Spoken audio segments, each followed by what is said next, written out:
JTB 특집 방송 총선 현장을 가다.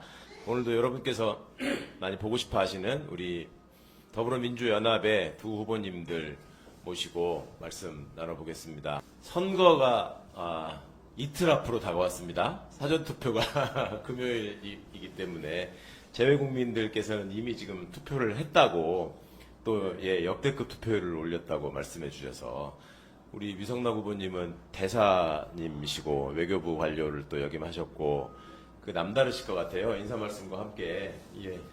우리 외교를 보면 한반도 주변에 굉장히 위태롭지 않습니까?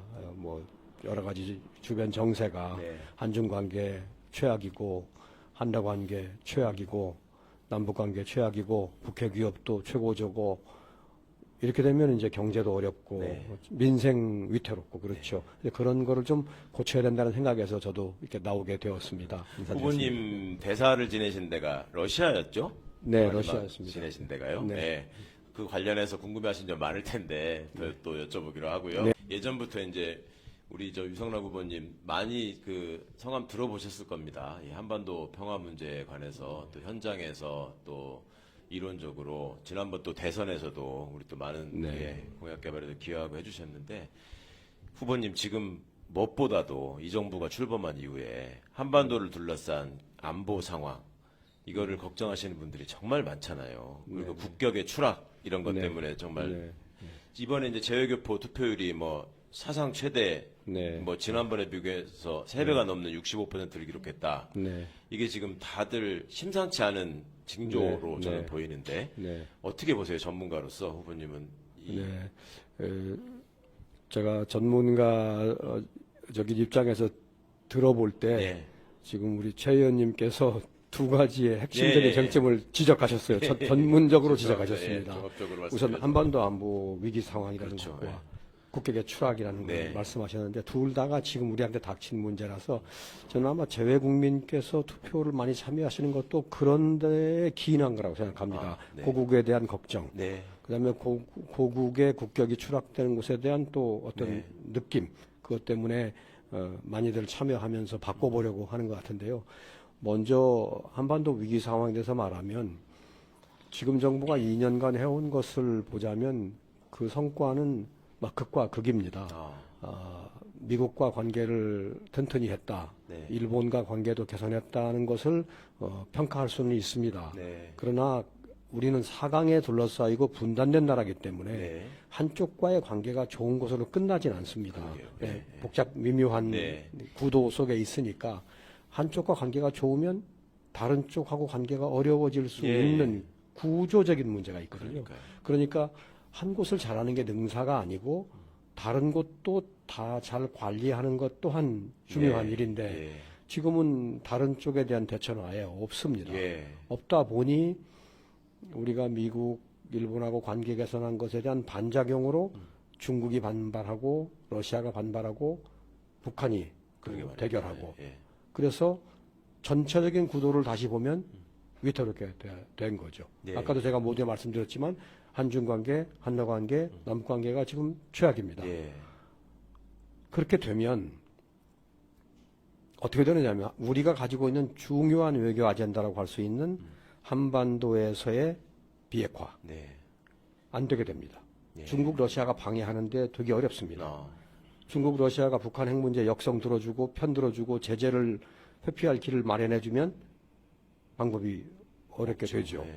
그다음에 한반도에서의 평화 정착, 이것도 우리의 중요한 아젠다인데 또 추구할 길이 막히게 됩니다.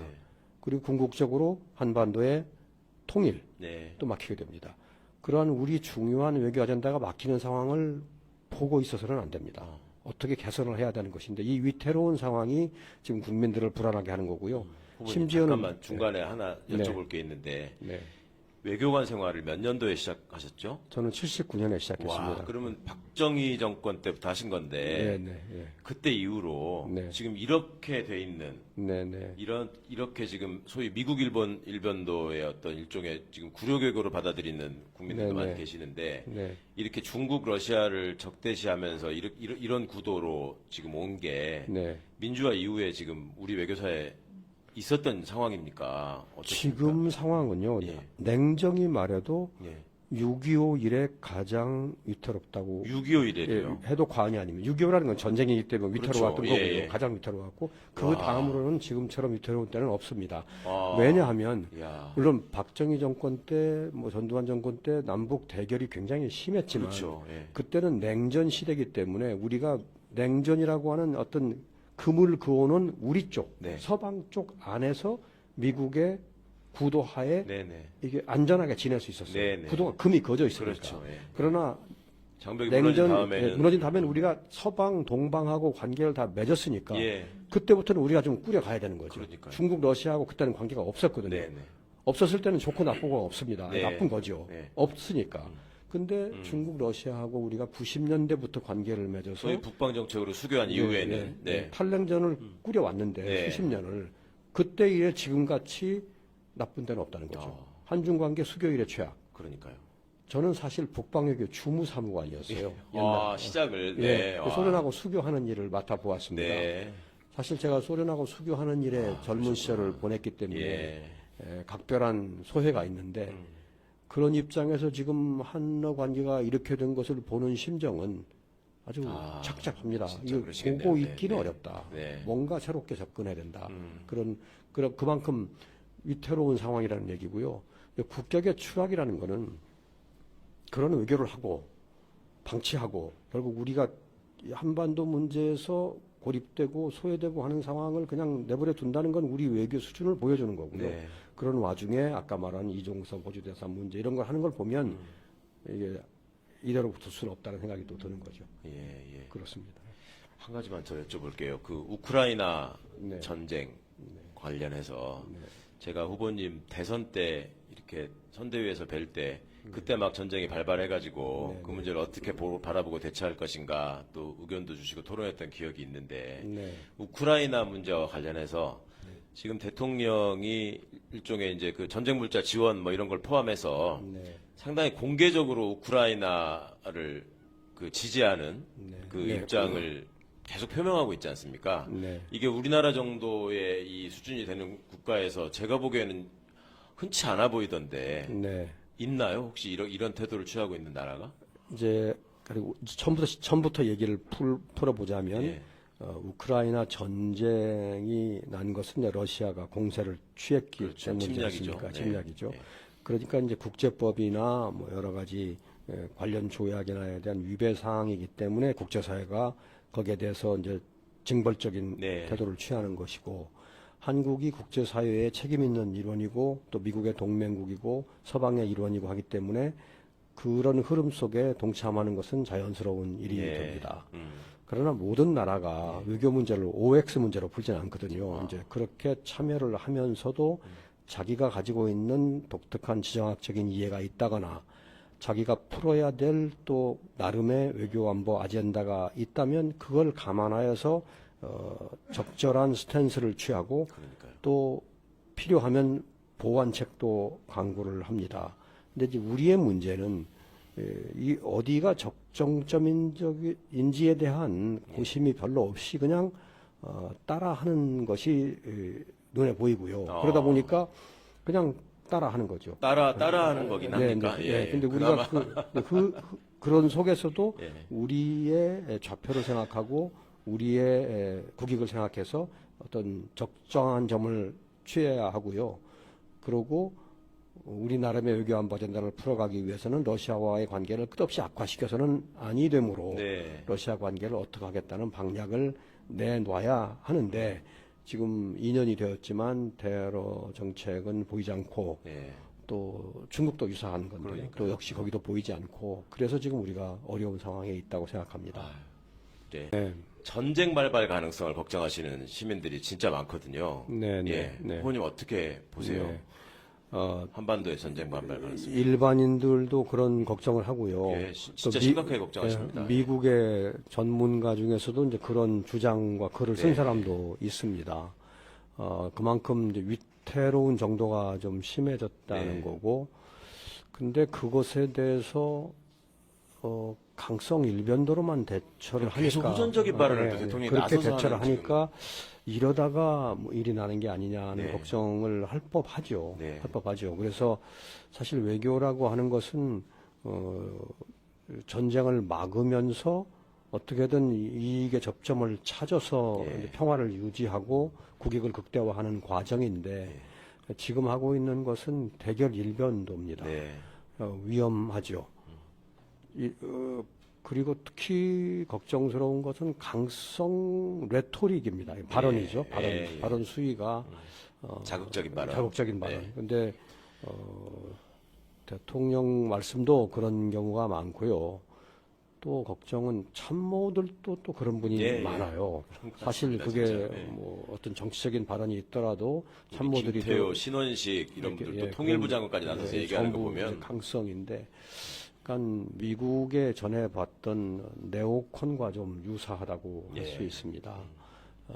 네오콘의 관점은 이제 세계를 양분해서 보는 거고, 예. 이렇게 이분법적으로 보는 거죠. 소위 악의 축을 지목하듯이 그런 예, 거죠. 예, 이제 그렇다 보면 사실은 외교가 경직됩니다. 네. 근데 경직된 외교라는 게 위험할 수 있는 거죠. 근데 한국처럼 사강에 둘러싸이고 예. 사강 간의 역학 때문에 분단되고 예. 분단된 결과로 남북이 대치 상태. 예. 플러스 거기에 북한이 핵과 미사일까지 개발해 가지고 도발적인 태도를 취하는 이런 전 세계에서 유례 없이 복잡한 지정학 속에 그렇죠. 있습니다. 예. 근데 그런 나라의 외교라는 것은 아주 세심하고 정교하고 예. 전술적이고 전략적이어야 하는데 그거를 비교적 단순하게 미국하고의 관계 강화는 필요하지만 옆도 뒤도 안 보고 그 길로만 가면 그리고 그로부터 생겨나는 어떤 후과를 핸들링할 수 있는 방략이 없으면 네. 지금 이렇게 되는 것이죠. 그러니까 전체적으로 지금 무능한데 아까 이제 우리 허 후보님 말씀에 수도권이 모든 걸 빨아들이고 있다라는 말씀을 하셨잖아요. 국제적으로도 보면 이 정부의 지금 외교 정책이라는 게 과연 있는가? 그냥 미국 일변도로 빨려 들어가는 거 외에 그러니까 국민들께서 사실은 초반에 벌어졌던 그 대일 굴욕 외고 때문에 지금 민족적 자존심에 손상을 입었다라고 말씀하신 분들이 많았잖아요. 근데 엊그제 본인이 담화를 하면서 얘기하는 걸 보면 그 50여 분의 시간 속에서 자화자찬을 좀 하지 않습니까? 근데 한일 관계를 정상화시켰다. 한미일 동맹 관계가 복원됐다. 뭐 이런 식의 표현을 하더라고요. 그리고 업적처럼 얘기하던데. 그러니까 한 측면만 보면은 예. 그 말에 뭐 약간의 일리가 있을 수 있죠. 예. 좋아진 거니까. 좋아졌습니까? 근데 진짜로? 그러니까 한미 무시당하고 있는 거 아닙니까? 한미 관계는 좋아진 거고 예. 한일 관계 개선한 것도 맞아요. 예. 저는 그거를 부인하고 싶진 않아요. 예. 문제는 결말은 한일 관계 얘기를 예. 더 하면 결과는 그게 맞지만 그 결과로 가는 도정이 저는 굉장히 흠결이 많다고 생각해요. 무슨 얘기냐면 한일 관계는 주로 핵심이 징용 문제였지 않습니까? 예. 징용 문제는 대법원이 판결을 내림으로써 이제 시작이 된 거죠. 예. 대법원 판결은 사실은 엄청나게 획기적인 판결입니다. 예, 예. 법리상으로도 그럼요. 그리고 국제법적으로도 예. 예. 획기적인 판결이에요. 예, 예. 그게 다른 나라들이 받아들이지 않으려고 하는 영역을 넘어가서 우리가 받아들였기 때문에 예. 가령 식민지 지배에 대한 법적 판단 이런 것들은 국제법적으로 획기적인 겁니다. 네. 그리고 국내에서는 그것이 아주 인기 있었어요. 예. 우리나라의 네. 내셔널리스틱한 정서 기념비적인 판결이죠. 네. 그러나 그것을 그대로 적용하면 일본하고 관계는 이제 문제가 생길 수밖에 없는 약간 좀 어찌 보면 이게 양날의 칼. 양날칼 약간 딜레마적인 그런 네. 거죠. 이 속에 역대 정부가 있었어요. 네. 그래서 이걸 풀긴 풀어야 합니다. 네. 근데 난제예요. 네. 무슨 일도 양단할 수 없어요. 그렇습니다. 예, 성권 분립이 있고 있는 성권 민주주의 분립도 국가에서 있고 뭐 대법원 판결을 무시하는 여론도 있고 예. 피해자도 있고 굉장히 복잡한 네. 문제입니다. 근데 이거를 정부 혼자 일도 양단식으로 했어요. 네, 그렇죠. 사실 거기로 가려면 대법원 판결이 전국을 흔들었던 것처럼 예. 전국을 흔드는 수준의 폴리티컬 프로세스가 저는 있어야 된다고 생각합니다. 네. 그 중에 하나가 제가 이제 제안했던 건데 여야 보수 진보 전부를 망라하는 아주 거물급 인사들로 네. 어떤 현인 회의를 구성해서 네. 그분들에게 해법을 의뢰하자. 정부가 해법을 내지 말고 정부는 그걸 따라가겠다고 하고 네, 네. 의뢰하면 그분들이 보수적인 가치, 진보적인 가치, 피해자의 이해관계, 장기적인 국익, 단기적인 국익, 뭐 한일 감정 다 종합해서 공론을 모으자. 공론을 모으자. 네. 그런 과정이 저는 1년이고 1년 네. 반이고 있었어야 된다고 생각합니다. 예. 그러고서 거기서 나온 결론이 가령 3자 변제일 수도 있고 예. 아니면 국제사법재판소에 갈 수도 있고 예. 여러 가지 있을 수 있습니다.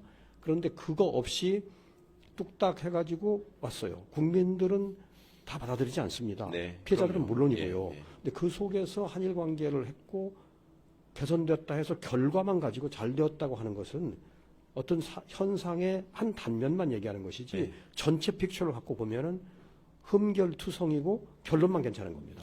문제는 이게 지속 가능하냐는 거죠. 아, 그렇죠. 예, 예. 국민들 정서가 계속 이러면 이 불씨가 살아있는 겁니다. 그러니까 일본의 한국 전문가들도 저게 지속되겠냐. 네, 대통령 네. 바뀌면 금방 또 달라질 텐데 네. 이렇게 얘기한다던데. 저는 솔직히 이게 지속 가능하지 않기를 바라는 마음은 아니에요. 네.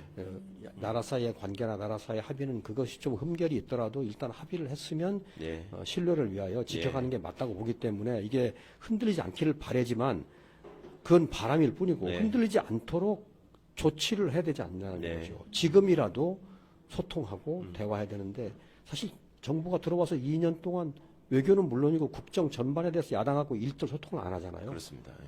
그런 정부가 없지 않습니까? 예. 외교도 소통 일절 없이 혼자서 여기까지 왔어요. 네. 그게 낳는 폐해가 미온한 지지, 여전히 불만, 대법원 판결은 또 여전히 나오고 있고 그렇죠. 이런 아주 좀 혼란스러운 상황을 엊그제 야기하다 보면 보니까. 굉장히 무모한 사명감에 불타고 있다는 느낌을 받았습니다. 그러니까 욕을 먹을 망정 나는 그냥 해치고 나가는 사람이다. 근데 그게 그렇게 할 일이 있고 외교 문제라는 게 얼마나 그렇습니다. 복잡하고 어려운 일인데 네. 특히 한국의 지정학적 위치에서 네. 더더욱이 외교 문제를 그렇게 다루면 안 되고요. 그래서 좀 국내적인 소통을 더 하면서 여론을 모아야 하고 또 그것을 기초로 일본에다가도 네. 지금보다 좀 더 이렇게 호응적인 액션이 있도록 예.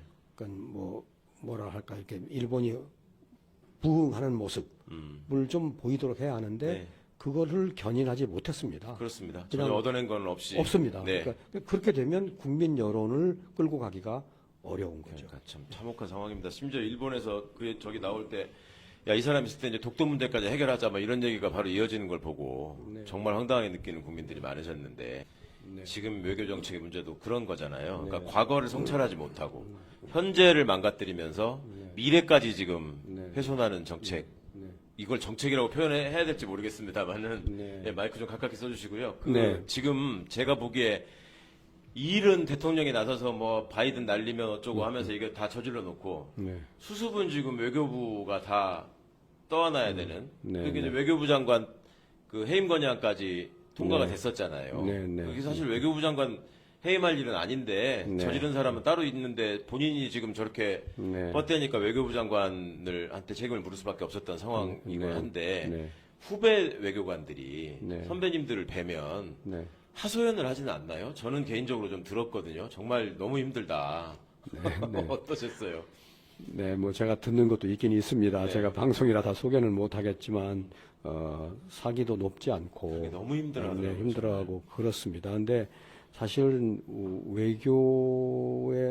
외교부나 외교관의 사기를 떨어뜨리면 국익을 추구하는데 지장이 오는 건 사실이죠. 외교부나 외교관은 해외에 나가서 우리를 대표하고 우리 국익을 수호하는 천병들인데 거기도 너무 정치화되고 휘둘리게 되면 결국 손해 보는 건 국익이고 국민입니다. 사실 제가 현직에 있을 때나 그만둔 후에나 항상 관심 갖는 것이 우리 외교를 좀 선진화해야 된다. 외교의 후진성을 탈피해야 된다는 건데요. 일반인들은 잘 모르시지만 한국의 외교는 한국의 국위에 미치지 못합니다. 많이 미치지 못해요. 우리의 국위는 위상에 우리 국위는 경제력 중심으로 보면 세계 10위권이지 않습니까? 11, 12, 그 정도 되는 나라인데 경제력은 그렇고요. 우리가 축구는 어느 만큼 합니까? 한 30위 전후 뭐 이렇게 20몇위 뭐 이렇게 되죠.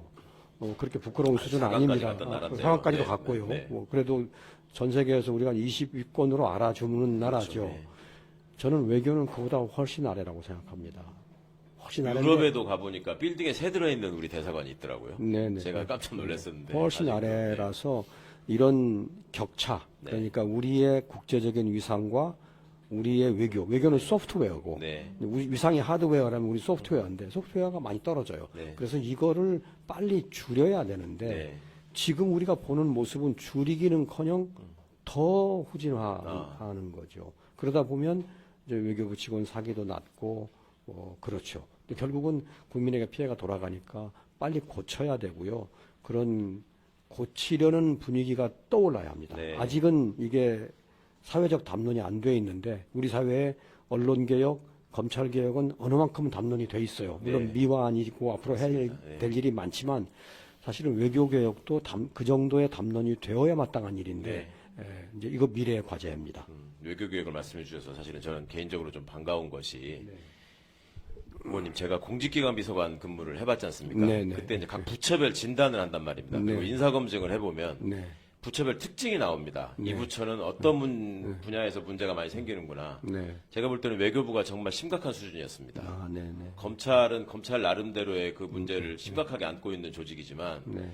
외교부도 못지 않습니다. 나름의 순혈주의가 있고 그 다음에 그 외부에서 안을 잘 알 수가 없고 네. 그러니까 비슷합니다. 검찰하고 구조가 그리고 또 예전부터 그 북미국으로 대표되는 그 저기 뭐랄까 그 핵심 라인이라는 분들이 있죠. 검찰에 특수부가 있었다면 외교부는 북미국이라고 표현할 수 있다라고 말씀하시는 분들이 있었습니다. 그리고 최근에도 보면은 공관장 갑질 문제, 네. 그 다음에 뭐 저기 성비위 문제, 그 다음에 또 금전 문제 이게 끊이질 않습니다. 네, 네. 그러니까 이런 폐쇄적인 어떤 조직 문화에서 오는 외교부의 현실은 우리가 앞으로 이제 집권을 하고 또 정책을 만들어가야 하니까 네. 누구보다도 실질적인 고민이 좀 네. 있으실 텐데 있습니다. 어떻게 보십니까? 예. 제 자신도 북미국 지금 비판을 받는 북미국 네네네. 라인의 멤버고요. 그러셨죠. 예, 예. 그러나 저는 그 안에 멤버지만 어떤 자성적인 관점을 가지고 있습니다. 네. 우리의 문제는 우리가 인정하고 네. 인정하고 고쳐야 한다고 생각하는데 고치면서 동시에 외교부에 권한도 주고 책임도 주어서 잘잘못을 따져야 됩니다. 네. 근데 지금은 특히 민주화된 이후에 권한과 책임이 줄어들었어요. 네. 정치권에 많이 휘둘리고 이번에 가령 이종섭 호주 대사건을 외교부가 주도했다고 보지 않아요. 그렇죠. 어디서 예, 진짜 시킨 이거, 거죠. 예. 시켜서 그러니까 그런 분위기를 좀 얼마나 참담하겠어요, 바꿔줘야 여기 된다 이거죠. 예. 책임과 권한을 주고 그리고서 개혁을 추진하고 네. 잘못을 묻고 네. 그래서 바꿔가야 되고 목표는 선진화입니다. 네. 국립인복을 제대로 달성하기 위한 외교 인프라를 구축해야 된다. 네. 또 외교 소프트웨어를 만들어야 된다. 큰 과제인데 어떤 저는 만약에 기회가 주어져서 국회에 가게 되면 그런 방향으로도 노력을 하고 예. 또 정치권의 여러분들하고도 지혜를 모으겠습니다. 그러니까 많은 분들이 후보님께 많은 기대를 하면서도 또 외람되지만 걱정하는 분들도 많아요. 그 후보님, 그러니까 외교안보 분야가 어찌 보면 민주당, 민주 진영의 취약 지역이었거든요, 계속. 네. 그런데 이제 그쪽 출신 후보님들이 오셔가지고 뭔가 뚜렷한 성과를 보인 경우가 많지 않았다. 네네. 그래서 이제 지난 21대 때 김병주 의원이 많은 분들의 이렇게 박수를 받고 했는데 네. 후보님께서도 많은 시민들이 지금 주목하고 계시기 때문에 훨씬 더 뭐랄까 그 부담감도 느끼실 것 같고 그렇습니다. 또 결과를 보여주셔야 될 게 또 많을 것 같아서 예, 그렇게 느끼고 있습니다. 네네 뭐 우리 후보님 말씀이나 이 눈빛을 보시면 느끼고 계시는 책임감이나 이런 것들이 많이 전달됐을 것 같아서요. 민주개혁 진영의 외교는 네. 지금 이 사람들이 이 망가뜨린 현실을 네. 어떻게 극복하고 네. 어떻게 미래지향적인 설계를 통해서 네. 국민들의 불안감을 덜어드리겠다라는 네. 그런 좀 어떤 희망을 좀 주셔야 될 것 같아요. 네, 그리고 네. 정말 자존심이 많이 상해 계시는 우리 재외 네. 농부분들께도 네. 좀 위로와 네. 네. 격려의 말씀을 좀 부탁드립니다. 예. 네. 우선 당면한 시급 과제는 위태로워진 한반도의 상황을 예. 안정시켜야 예. 됩니다. 그러니까 한쪽에만 몰입해서는 아니 되고 예. 다른 지금 우리가 부족하고 문제가 생겨나는 부분을 잘 다스릴 수 있어야 합니다. 예. 그래서 그러려면 먼저 지금까지는 미국과 관계를 강화하고 그걸 가지고 강화된 입지에서 나머지를 다루면 된다라는 다소 태평한 생각을 갖고 있는 것 같고요. 또 미국 정책 따로 중국 따로 러시아 따로 이렇게 접근하고 있는 것인데 한국의 지정학적인 여건상 또 첨예한 미중 대립, 미러 대립이라고 하는 국제 환경상 미국 따로 중국 따로 러시아 따로 정책은 통하지 않습니다. 우리가 미국하고 어떤 액션을 취하면 그건 즉각 중국의 반작용을 불러일으키고 러시아의 반작용을 불러일으킵니다. 대미 정책을 뒤집으면 대중 정책이고 대중 정책을 뒤집으면 대미 정책이에요. 그래서 제가 대안으로 생각하는 것은 한국은 미국, 중국, 러시아, 일본에 대한 통합되고 조율된 정책 패키지가 있어야 된다. 그 안에는 한국형 외교 좌표가 있어서 그 좌표는 미국에 대해서는 어느 정도의 공조를 하고 중국과 러시아의 외교 공간은 어느 만큼인지가 들어있는 그걸 가지고 총체적으로 다뤄야지 미국 따로 다 관계 개선한 다음에 또 이쪽을 살핀다고 하는 것은 이미 늦고 이미 분위기가 악화되기 때문에 핸들링하기 어렵다는 거죠. 그런 생각을 우선 하고요. 이렇게 망가졌지만 하여튼 이게 바로 잡을 여지는 있는 거죠. 네. 정말 희망을 갖고 싶어서 그런 말이 있습니다. 이제 뭐 영어에도 있고 러시아 사람도 똑같은 속담이 있는데 하여튼 안 하는 것보다는 늦는 게 낫다. 늦게라도 하는 게 낫다. 아니 저는 사실 남북 문제는 걱정 안 해요. 우리 디올백 받으신 여사님께서 남북 문제 해결에 앞장서겠다고 하셨으니까. 네, 아니 뭐 걱정이죠. 걱정이죠. 네네. 그리고 이제 재외동포 분들도 고국 걱정 많이 하실 거고요. 또 밖에서 보면은 우리 외교의 이런 측면이 더 잘 보이거든요. 그래서 바꿔 나가겠고요. 국격 추락도 좀 막아보겠고요. 민주당에 힘을 실어 주시면은 한국이 더 이상 이런 외교 후진이 아닌 모습을 보이겠습니다.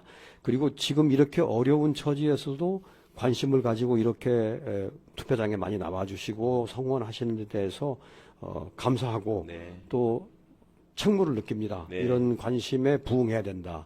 그래서 해외에 비치는 한국의 모습, 한국 외교의 좀 새로운 모습을 보여줄 수 있도록 미력이나 힘을 보태야 된다고 생각합니다.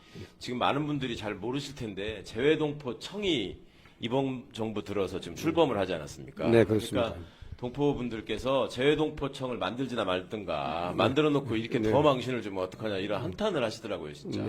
그래서 이 방송 보시는 분들 제가 외국에 계시는 우리 동포분들 뵙고 교포라고 표현했다가 절대 교포라는 말 쓰지 마라. 동포가 맞다. 라고 강조를 해주시더라고요. 꼭 기억해 주셨으면 좋겠고 허 후보님 마지막으로 이제 마무리 인사 말씀 그리고 4월 5일 투표를 앞두신 유권자분들께 당부의 말씀 짧게 좀 부탁드리겠습니다.